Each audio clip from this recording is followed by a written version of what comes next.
네, 반갑습니다. 네, 오늘 저녁의 말씀은 요한계시록 1장의 말씀을 살펴보도록 하겠습니다. 그래서 요한계시록 1장은 사도 요한이 예수님으로부터 계시를 받아서 기록한 거죠. 요한은 예수님 12제자 가운데서 가장 나이가 적었습니다. 또 그리고 가장 오래 살았어요. 그래서 요한이 서기 106년에 이렇게 죽었는데 요한의 죽음까지를 이 사도 시대다 이렇게 우리가 보통 이야기를 합니다. 그래서 요한은 요한복음을 기록했고 요한 1, 2, 3서를 기록했고 요한계시록을 기록을 했습니다.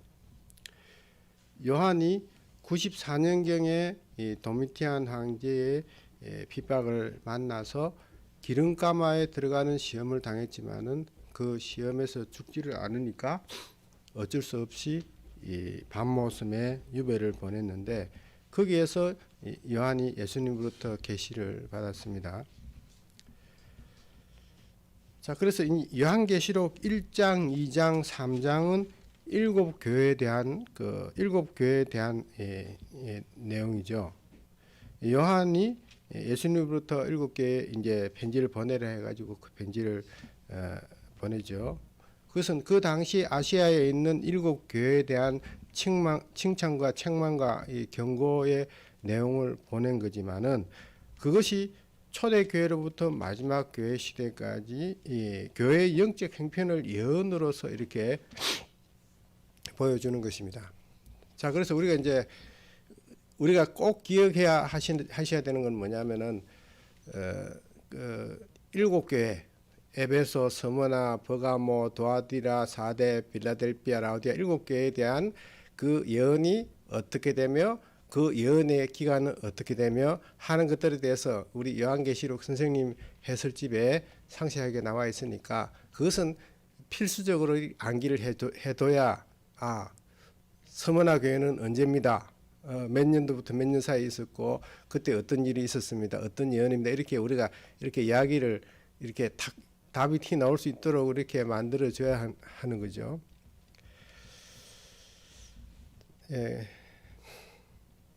그래서 우리가 이 요한계시록을 연구하는 목적은 요한이 계시받은 그 이후에 요한이 계시받은 그 기점으로 이후에 나타날 일들을 계시로 보여주고 이렇게 미리 대비하라고 계시로 보여준 거기 때문에 그것을 잘 알아서 우리가 이해를 해야 하는 문제예요. 계시록 1장 1절입니다.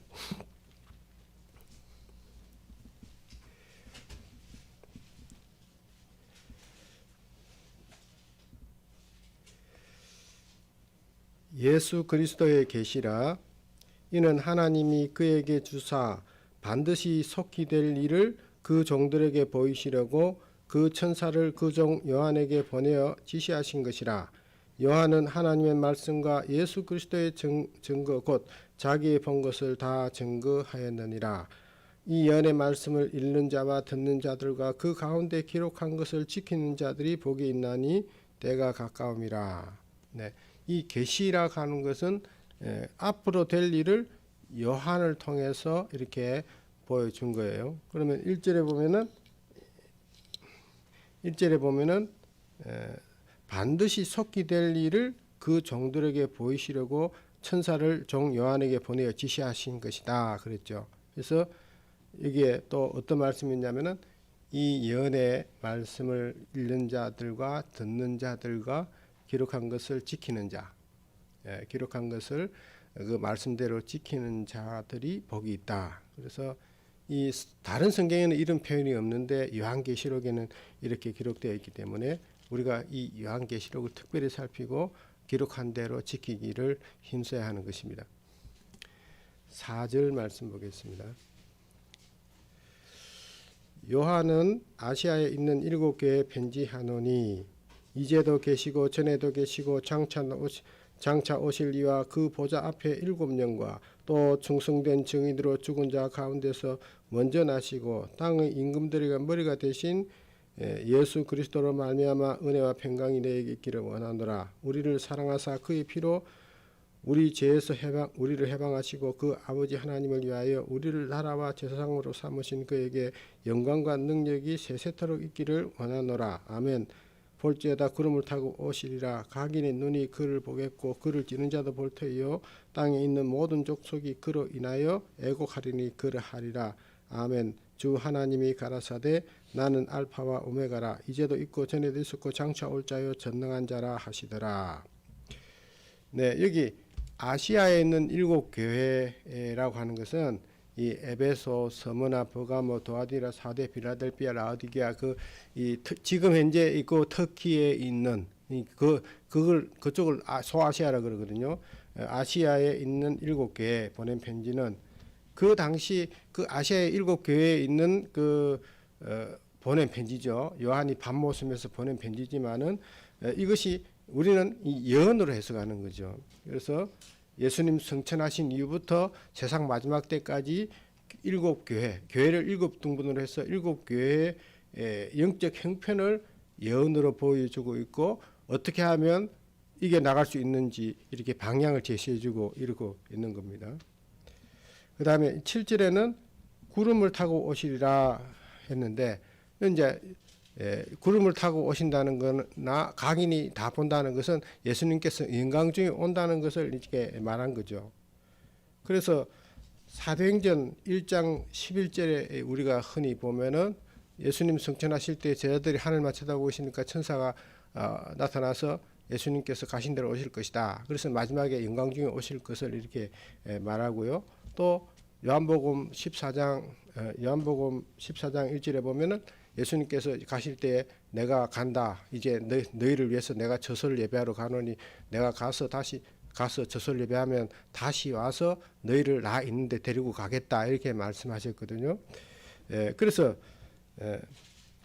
우리를 데려가시게 영광 중에 다시 오셔가 데리고 가시게 될 것을 이제 될 것으로 이렇게 이 계시록 1장 7절 말씀을 이해를 하면 되겠습니다. 그 다음에 8절에 가서 나는 알파와 오메가라 그랬죠. 나는 알파와 오메가라 이렇게 했는데 알파와 오메가는 그리스 문자의 알파벳의 첫 글자와 마지막 글자죠. 헬라 글자 첫 글자 마지막 글자 알파 오메가. 우리가 저때 교회 저기 장로교회 이렇게 지나가 보면 크게 알파 오메가 크게 벽에다 이렇게 붙여놨어요. 이제 처음과 마지막이라는 뜻인데요. 그래서 이 하나님과 예수님 말할 때 알파 오메가다 이렇게 보통 우리가 이야기를 합니다. 그래서 하나님께서는 시작도 없고 끝도 없고 전지전능하시고 무소부재하시고 온 우주에 충만하시고 시작도 없고 끝도 없고 뭐 그런 거죠. 계시록 1장 9절 보겠습니다.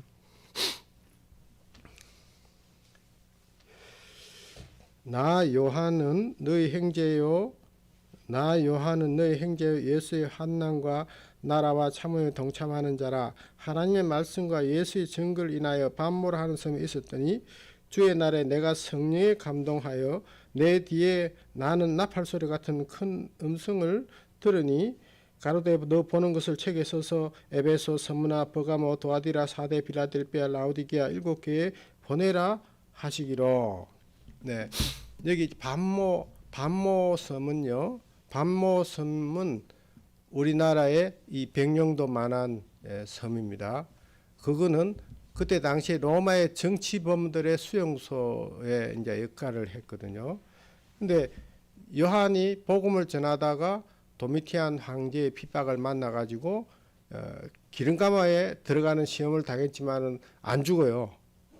그러니까 할 수 없이 이제 반모섬에 유배를 보냈습니다. 거기서 주의 날에 계시를 받았어요. 이 계시를 받아서 쓴 것이 이 요한계시록입니다. 그래서 이 도미티안 황제는 어떤 황제냐면은 도미티안 황제의 아버지가 베스파시안 황제예요. 베스파시안 황제.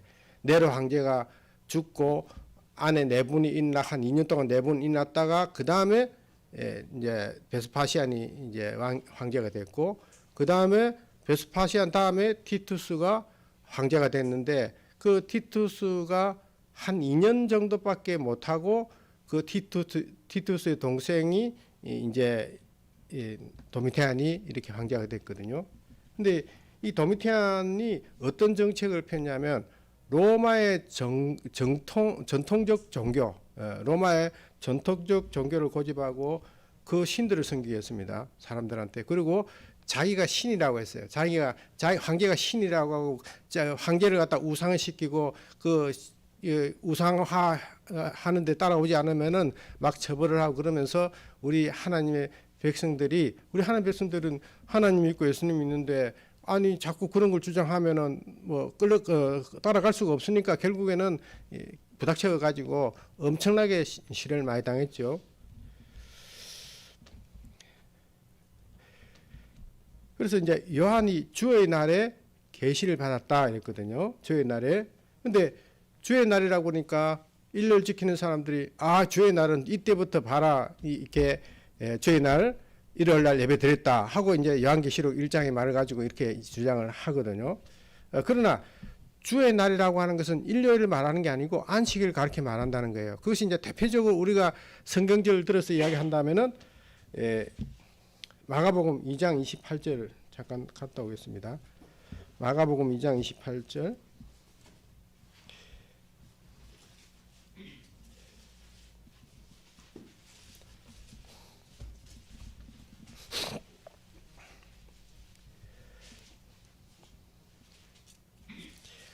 마가복음 2장 28절. 이러므로 인자는 안식일의 주인이니라. 그러니까 예수님은 안식일의 주인이니까 주의 날은 안식일이라는 거예요. 그렇죠? 논리가 그렇습니다. 그럼 출애굽기 20장 10절도 보겠습니다. 출애굽기 20장 10절.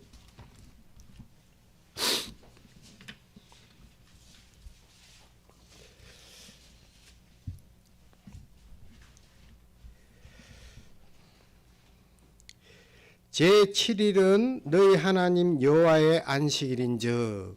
그래서 이 주의 날이라고 하는 것은 이 안식일을 말하는 거죠. 근데 우리가 이제 저분들한테 증거를 할 때 주의 날 요한계시록 1장을 가지고 주의 날이라고 해서 일요일 날 요한이 이렇게 지켰지 않느냐 이렇게 이야기하는 것은 우리 이 마가복음 2장 28절 말씀하고 출애굽기 20장 10절 말씀을 가지고 주의 날은 이 안식이라고 하는 것을 우리가 이제 좀 설명을 해줄 필요가 있습니다. 그래서 이 계시록을 다시 1장을 다시 돌아옵니다. 그래서 요한이 밤모습에서 주의 날의 계시를 받아서 이 요한계시록을 기록을 했는데 뭐라고 했냐면 너 보는 것을 책에 써서 에베소, 스무나, 버가모, 도아디라, 사데, 빌라델비아, 라오디게아 7교회에 써서 보내라고 했죠. 12절 보겠습니다.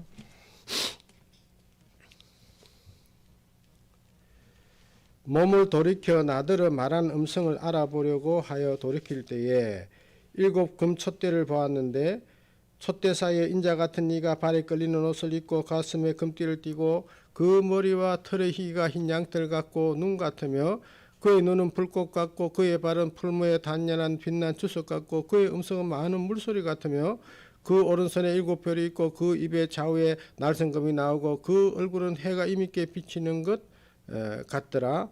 내가 볼 때에 그 발 앞에 엎드려 죽은 자 같이 되며 그가 오른손을 내게 얹고 가라사대 두려워 말라. 나는 처음이요 나중이니 곧 산자라. 내가 전에 죽었었노라. 볼지어다 이제 세세토록 살아 있어 사망과 음부의 열쇠를 가졌노니 그러므로 내 본 것과 이제 있는 일과 장차 될 일을 기록하라.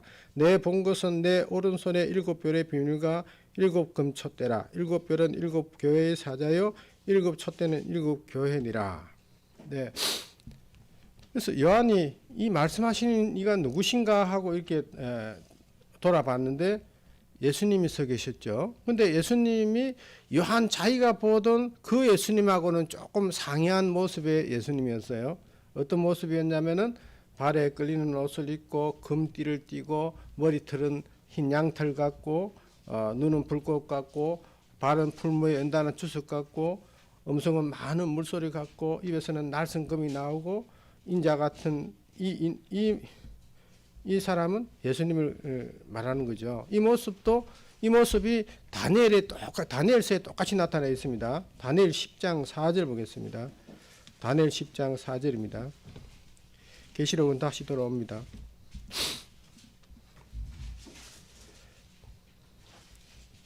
다니엘 10장 4절.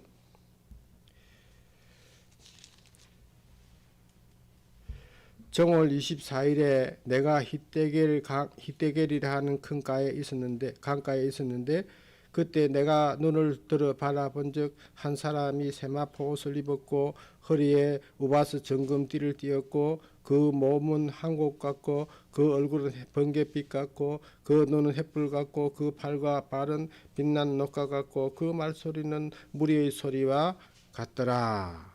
그러니까 이 다니엘서에 나타난 이 다니엘서랑 요한계시록 1장에 나타난 거랑 딱 비교해 보면 똑같아요. 그래서 이게 다니엘서하고 요한계시록하고 연결됐다는 것을 알 수가 있고요. 그래서 발에 끌리는 옷을 입었다 하는 것은 이 제사장의 옷을 입었다 하는 것으로 우리가 해석을 합니다. 레위기 6장 10절 보겠습니다. 레위기 6장 10절.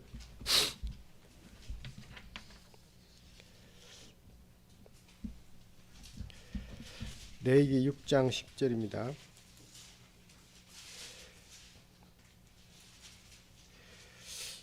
제사장은 세마포 긴 옷을 입고 세마포 고위로 하체를 가리우고 단 위에 탄 번제의 재를 가져다가 단 곁에 두고. 여기 보면은 구약 때 보면 제사장이 긴 옷을 입었다라고 되어 있죠. 그래서 우리 이제 요한계시록 1장에서 말하는 이 예수님의 모습을 선생님께서는 어떻게 표현을 하시고 계시냐면은 우리 라오디게아 교회 보내는 기별 책자 옛날 책에 보면은 거기 선생님이 사진 스크랩을 이렇게 해놓은 앞에 표지에 있어요. 표지에 그렇게 표현을 했습니다. 그래서 계시록 1장을 다시 돌아가서 보면요. 13절에 보면은 금 촛대 사이를 다니신다 그랬어요. 금 촛대 사이에 다니신다 하는 것은 촛대는 교회를 말합니다. 촛대. 여기 20절에 가서 보면 맨 끝에 일곱 촛대는 일곱 교회다 그랬거든요. 촛대는 교회를 말하는데 촛대 사이를 다니신다 하는 것은 항상 교회를 돌아보시고 계신다 하는 뜻입니다. 그 다음에 16절에 보면 그 입에 좌우에 날선 금이 나온다 그렇게 되어 있습니다. 그 입에 좌우에 날선 금이 나온다 하는 것은 성령의 금, 하나님의 말씀이 그 입에서 나온다는 것입니다. 그 위에 좌우에 날선 금이 나온다 하는 것은 성령의 금인 하나님의 말씀이 그 입에서 나온다는 것입니다. 히브리서 4장 12절입니다. 히브리서 4장 12절 이 말씀을 보고 마치겠습니다.